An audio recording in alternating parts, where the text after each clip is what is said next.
Assalamu alaikum wa rahmatullahi ta'ala wa barakatuhu, élèves de la deuxième année baccalauréat. Bienvenue dans cette vidéo dans laquelle on va corriger l'exercice numéro 2 du chapitre Oscillation libre dans un circuit RLC. L'énoncé se trouve bien sûr comme d'habitude dans le lien sous la vidéo. On réalise le montage schématisé sur la figure 1. Ce montage comporte un condensateur de capacité C égale à 50 microfarad totalement chargé, une bobine d'inductance L et de résistance R, un conducteur ohmique de résistance R variable, un interrupteur K. Bien sûr, la première partie de l'exercice décharge des condensateurs dans le circuit bien sûr RL. On ferme l'interrupteur à un instant choisi comme origine des dates. Un système d'acquisition informatisé permet d'enregistrer l'évolution de la tension ici au bord du condensateur pour une valeur R1 de la résistance R, c'est-à-dire on a fixé R à une valeur R1. On refait la même expérience, c'est-à-dire on va faire une autre expérience en ajustant R sur la valeur de R2. Donc on obtient les deux courbes C1 et C2 de la figure 2 comme vous voyez ici. Recopier bien sûr la première question, recopier et compléter le tableau suivant. Voilà, résistance des conducteurs ohmiques R1, R2, la courbe correspondante, le régime correspondant. Voilà, la deuxième question bien sûr. R1 pour R1 égale à 0, montrer que l'équation différentielle s'écrit sous la forme, sachant que la pseudo-période est égale à la période propre, montrer que L égale à 0,2 NI. C'est ça l'énoncé de l'exercice. بالعربية voilà ننجز التركيب الممثل في الشكل كذا. عندنا C تساوي 50 R voilà. الجزء الأول من التمرين: نغلق قاطع التيار عند لحظة نعتبرها سل التواريخ، نثبت R على قيمة R1 فنحصل يعني ثم نعيد تجربة بالنسبة للقيمة R2 ونحصل على المنحنيين C1 و C2 المحصل عليهما المطلوب هنا. إتمام الجدول التالي. ثم بعد ذلك بالنسبة للحالة التي فيها R تساوي 0 بين أن المعادلة التفاضلية تكتب على الشكل. ثم بعد ذلك تحقق أن L تساوي 0.2 علما أن شبه الدور يساوي الدور الخاص. إذا نصحح الجزء الأول من التمرين. نعم إذا على بركة الله. Décharge d'un condensateur 1,1. Bien sûr, pour remplir le tableau, on va voir les deux régimes que nous avons. Voilà, la courbe de la figure 1, la courbe de la figure, pardon, c'est ça la courbe 1. La courbe C1 correspond à un régime pseudo-périodique. Par contre, la courbe C2 correspond à un régime apériodique. Bien sûr, on sait que le régime pseudo-périodique s'obtient lorsque la résistance totale des circuits n'est pas grande. Par contre, pour une grande résistance, on obtient un régime apériodique. Dans notre cas, R1 égale à 0. Donc la résistance totale sera égale à la résistance de la bobine. Dans ce cas, on aura un circuit RLC de résistance égale à 10. Par contre, si R2 égale à 390, la résistance totale des circuits sera égale à 400. Donc vous voyez bien que la résistance totale dans le cas de la courbe C2 est très grande par rapport à la résistance correspondant à la courbe C1. Donc on conclut bien évidemment que la courbe C1 correspond à un régime pseudo-périodique. Donc ici c'est la courbe C1. Donc R1 correspond à C1, c'est le régime pseudo-périodique. R2 correspond à la courbe C2 qui est un régime apériodique. Voilà. La courbe R1. Donc lorsque R1 égale à 0, la résistance du circuit n'est pas très grande, égale à celle de la bobine. Donc on obtient un régime pseudo-périodique, la courbe C1. Par contre, lorsqu'on fixe R sur une valeur de 390, la résistance des circuits est très grande par rapport au premier cas, donc on obtient un régime apériodique.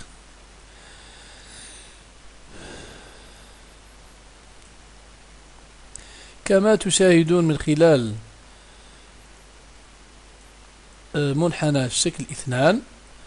المنحنى 2 يعني يمثل نظام شبه دوري، بينما المنحنى C2 يمثل نظام لا دوري. C1 نظام شبه دوري، C2 نظام لا دوري. نعلم أن النظام شبه الدوري يكون عندما تكون المقاومة صغيرة، بينما عندما تكون المقاومة كبيرة يكون نظام التذبذبات لا دوريا. وبالتالي عندما تكون R1 تساوي 0، المقاومة الكلية للضارة هي 10، بينما R2 تساوي 390، يعني أن الضارة الكلية تساوي 400 أوم. وبالتالي نستنتج أن المقاومة الأصغر يعني R1 توافق النظام شبه الدوري الذي يمثله المنحنى 1، بينما R2 تمثل النظام اللادوري الذي تمثله أو الذي يمثله المنحنى 2 كما تشاهدون هنا في الجدول.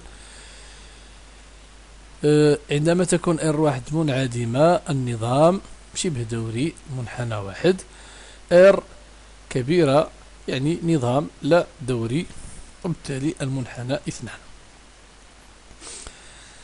La deuxième question, voilà, pour R1 égale à 0, montrez, c'est-à-dire dans le cas du régime pseudo-périodique, donc la courbe C1, donc montrer que l'équation, donc on va utiliser bien sûr la loi d'additivité de tension, comme vous le connaissez déjà.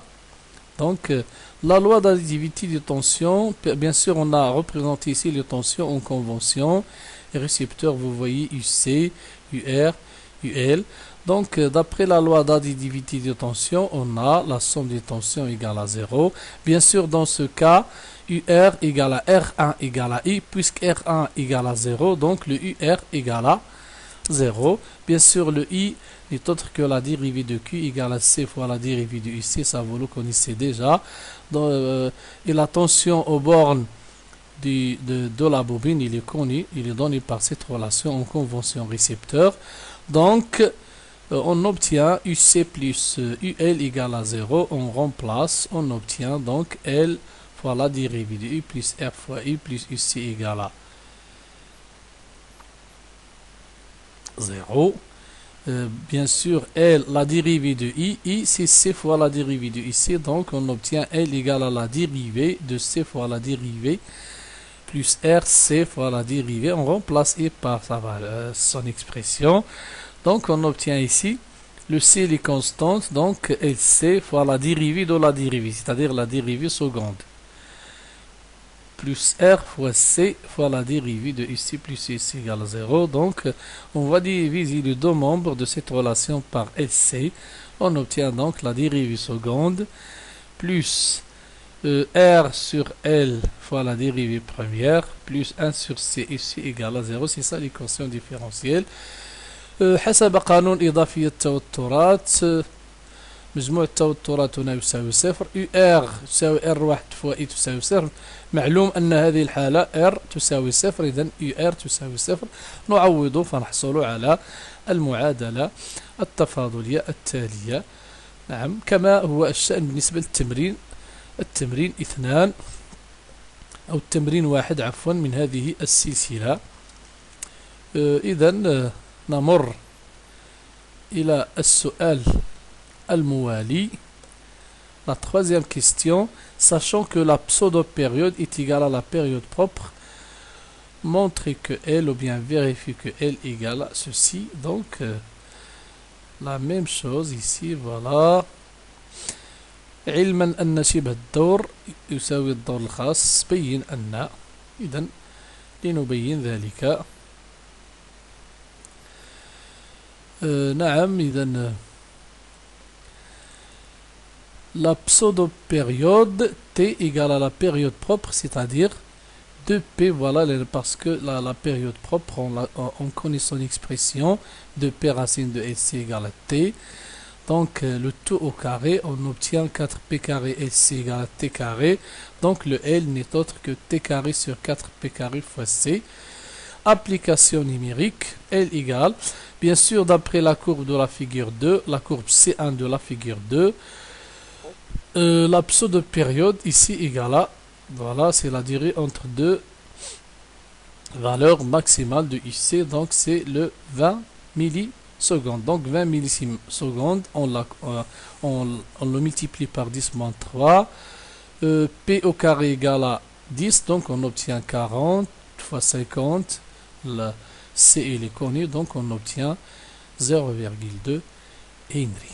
Voilà، شبه الدور يساوي الدور الخاص، إذا T تساوي 2P جذر LC، نرفع الكل أس 2 فنحصل على L تساوي T وكاري على 4PC. دونك تطبيق عددي حسب المنحنى 1 من الشكل 2، شبه الدور يساوي 20 ميلي سكوند. نعوض و يعني نضرب في 10 أس ناقص 3 لتحويل الميلي سكوند إلى السكوند، فنحصل على القيمة المطلوبة. Maintenant la suite de l'exercice. Voilà, donc on a fini cette partie. Maintenant on va passer à la deuxième partie de l'exercice. C'est ça la deuxième partie, l'étude énergétique. Voilà. بالعربية دراسة طاقية. في حالة R1 تساوي صفر يمكن نظام مسك معلوماتي من الحصول على الطاقة المنحنيين C3 و C4 اللذين يمثلان الطاقة الكهربائية المخزونة في المكثف، الطاقة المغناطيسية المخزونة في الوشعة. أنقل الجدول التالي وأتمم ملئه بطبيعة الحال محددا قيمة أو توتال، حيث أو توتال هنا الطاقة الكلية. اذكر سبب تغير الطاقة، حدد شدة تيار المار عند اللحظة أو في اللحظة أو في الذرة عند اللحظة T1 يعني 13 ميلي سكوند. Voilà, donc dans le cas où R1 égale à 0, c'est-à-dire le cas de la courbe C1 de la figure 2, pour R1 égale un système d'acquisition permet d'obtenir les courbes C3 et C4. Ces dernières représentent l'évolution de l'énergie électrique E emmagasinée dans le condensateur ainsi que l'énergie EM emmagasinée dans la bobine. Donc voilà la figure 3. Ça c'est la courbe de EE, l'énergie électrique, ici l'énergie magnétique. La première question, recopier puis compléter le tableau suivant où ET est l'énergie totale des circuits déterminés en exploitant les courbes de la figure 3. C'est-à-dire il faut calculer le total dans chaque cas. Voilà, donc المطلوب هنا هو حساب يعني ملء الجدول بحساب الطاقة الكلية. الطاقة الكلية معروف هي الطاقة الكهربائية زائد الطاقة المغناطيسية في كل لحظة. إذن voilà. La première question dans la deuxième partie, voilà les deux courbes. Donc on passe à l'instant 0, ici, à l'instant 0, bien sûr, on sait que l'énergie totale égale EE plus EM. À chaque instant, bien sûr, à l'instant 0, vous voyez que l'énergie électrique égale à 0,64. Par contre, l'énergie magnétique est nulle. Donc, l'énergie totale, ça sera la somme. 0,64. À l'instant 13, voilà, vous voyez l'instant 13 ici. À cet instant, nous avons l'énergie électrique égale à 0,16 et l'énergie magnétique égale à 0,2. Donc la somme sera 0,36. À l'instant 20 millisecondes, à 20 millisecondes, vous voyez ici l'énergie électrique égale à 0,24. Par contre, l'énergie magnétique est nulle. Donc, au total, c'est la somme. On obtient 0,24. بطبيعة الحال الطاقة الكلية هي مجموع الطاقة الكهربائية والطاقة المغناطيسية في كل لحظة. يعني لحساب الطاقة الكلية في لحظة معينة يكفي تحديد الطاقتين في نفس اللحظة ثم نقوم بجمعهما. عند اللحظة 0 0.64 الأخرى منعدمة، إذن 0.64. 13 ملي سكوند 0.16 0.2 هي 0.36 المجموع. في اللحظة 20 0.24 بالنسبة للطاقة الكهربائية و0 بالنسبة للطاقة المغناطيسية، إذا نجد 0.24. Voilà la question suivante. Préciser la cause de la variation de ET au cours du temps. Voilà. اذكر سبب تغير الطاقة الكلية. بطبيعة الحال بعد ذلك حدد شدة تيار T1 المار في الذرة عند اللحظة T1 تساوي 13 ملي سكوند. Voilà. Préciser la cause de la variation. Donc d'après la question précédente, nous avons vu que l'énergie totale diminue. Donc on vous demande ici de préciser la cause de la variation, bien de la diminution, dans ce cas de l'énergie totale au cours du temps, et après déterminer l'intensité du courant I1 circulant dans le circuit à l'instant T1 égale à 13. Donc bien sûr la réponse à la deuxième question de la deuxième partie, la variation de l'énergie au total est due à la dissipation de l'énergie par F-joule au niveau de la résistance du circuit. Bien sûr, le circuit a une résistance non nulle, donc il y a dissipation de l'énergie, c'est-à-dire il y a perte de l'énergie par effet joule. Donc la cause de la diminution de l'énergie totale dans ce circuit, c'est l'effet joule. Bien sûr, au niveau de la résistance, parce qu'il y a tant qu'il y a une résistance, il y a perte de l'énergie par effet joule. إذا سبب تناقص الطاقة الكلية هنا هو ظاهرة مفعول جول بسبب بطبيعة الحال المقاومة أو مقاومة الذرة. ما دامت أن الذرة تتوفر على مقاومة، إذا هناك ضياع الطاقة بسبب مفعول جول. La question suivante. Déterminer l'intensité du courant circulant dans le circuit. Voilà. Donc la réponse, bien sûr, tout à l'heure, on a bien sûr, on peut calculer l'intensité du courant en utilisant l'expression de l'énergie magnétique. L'énergie magnétique, on sait que EM égale 1 demi L I au carré. Nous sommes à l'instant T1 égale à 13 millisecondes.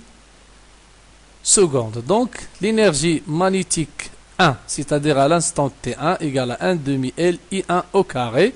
Donc on obtient I1 au carré égale 2EM1 divisé par L. Bien sûr, cette équation a deux solutions. I1, n'oubliez pas que I1 varie, il peut être positif ou bien négatif. Donc I1 égale plus ou moins deux solutions, c'est-à-dire plus racine carrée ou bien moins racine carrée de ce terme-là. Donc voilà, donc c'est ça l'expression du courant. Mais n'oubliez pas, si on utilise la courbe C1 de la figure 2, bien sûr, qui correspond au cas R1 égale à 0, vous voyez que ici, normalement, T1 il est compris entre 10 et 15. 10 millisecondes et 15 millisecondes. Vous voyez dans cet intervalle, d'après la courbe C1 de la figure 2, dans cet intervalle-là, la tension est une fonction croissante. Donc, sa dérivée est positive. Ou bien, on peut tracer la tangente à la courbe au point d'abscisse T1. Vous voyez cette droite en vert, c'est une droite de coefficient directeur positif. Donc, la dérivée de IC à l'instant T1 est positive. Par conséquent, I1 égale la dérivée de Q à l'instant T1 égale à C fois la dérivée de IC à l'instant T1, puisque la dérivée de IC à l'instant T1 est positive, donc l'intensité de courant est positive. Donc on prendra la valeur positive. Application numérique, I1 égale 2, EM à l'instant T1, on a déjà vu à l'instant T1 13, ici voilà, à T1 égale à 13 millisecondes, l'énergie magnétique c'est 0,2. Donc, fois 10 à la puissance moins 3 parce que l'énergie est en millijoules, divisé par L, donc on obtient 4,47 10 à la puissance moins 2 ampères. C'est ça donc.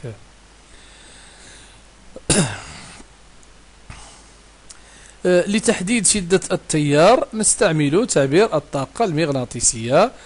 إذا EM1 يعني EM في اللحظة T1 تساوي 1 إلى 2 L E1 أس 2. E1 هنا هو شدة التيار في اللحظة T1 التي تساوي 13 ملي سكوند.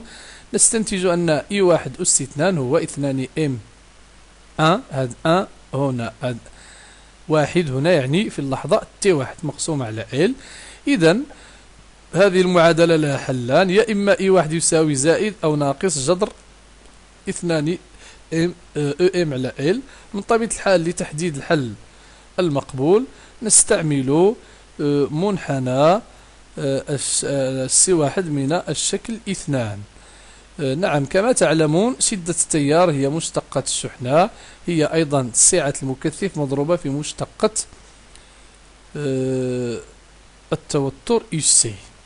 حسب هذا المنحنى اللحظة T1 كما تشاهدون هنا T1 تساوي 13 ملي سكوند محصورة ما بين 10 و 15 ملي سكوند. تلاحظون في هذا المجال 10 15 ملي سكوند UC عبارة عن دالة تزايدية، وبالتالي مشتقتها يعني مشتقة UC في اللحظة T1 سوف تكون موجبة. يمكن التأكد من ذلك، يمكن رسم بشكل تقريبي من طبيعة الحال المماس للمنحنى في النقطة التي أفصلها T1.